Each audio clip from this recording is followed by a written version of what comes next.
John, your thoughts after a 0-0 draw here at the Melbourne Community Stadium?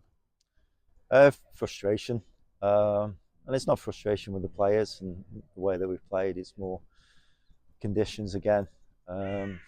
Pitch has been left with not been watered, and it's bone hard and bumpy, wind blowing. It becomes really difficult. And then it was compounded, obviously, by a couple of decisions that didn't go for us. But no, it wasn't the way that we played. It was more what we had to deal with, really. Did the red card change the game in more ways than one, perhaps? It did, as regards the referee's performance, probably. We didn't. I don't think we got a single thing after he'd sent their player off, and you had to send the player off. It was either a penalty or it was outside the box. I'm not sure which one it was, but he had no choice but to send the player off. And then obviously we should have had two penalties sent off. And to perhaps compound our day, the Chelmsford goalkeeper makes 2 or 3 unbelievable saves to deny us as time ticked down. Yeah, he made a couple of good saves, but maybe positions we were in, we should have put the ball in the back of the net. That was what was lacking, is just when balls were bouncing about, we just didn't hit the back of the net, which is disappointing, obviously. But as I say, it's that time of the season where you've got to, we've got to draw, go to Worthing. We always knew that we'd have to go there and try and get 3 points, and that's not changed. And if we do that, then we could end up being top this time next Saturday. How difficult was it to play against 10 men on that surface as well?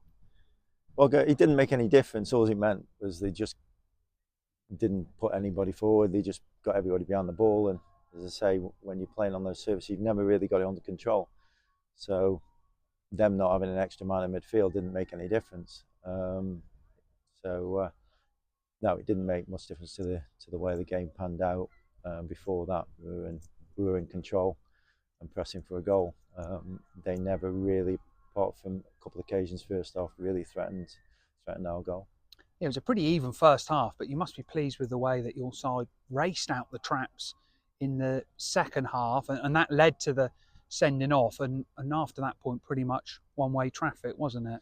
It was, and again, wind played its part. First half, you're coming in at half time thinking 0-0, wind blowing down the pitch. Then hopefully we can go on and dominate the game, which we did. We just couldn't press home our advantage by getting a goal. Another positive, it is a point on the road. We've come here, we've kept a clean sheet as well, and as you say, it sets things up rather nicely for next week against Worthing, doesn't it? Yeah, it does. Like you say, a point away is never a bad point. It's just this time of the season now, you're trying to make those points into 3 points, obviously. But no, it's really tight, and everybody's looking forward to the Worthing game. I think because of where we've come from, there isn't the pressure on us as there is on the rest of the teams in the league, and we can go there and give it a good go and enjoy where we are at the moment. And just finally, the first of 3 away games. It's a 670-mile round trip from Truro to Chelmsford, depending on which way you go. But the supporters were outstanding again, weren't they, this afternoon? Yeah, it's a great effort by all of them. A lot of them faces I'm getting used to seeing now. So no, it's a tremendous effort from the supporters, and we just hope every time that we go out that we give them something to cheer, and they've not gone home to Cornwall too disappointed, and they're looking forward to Saturday's game now. Well, John, thanks very much for your time. Cheers, guys. Thank you.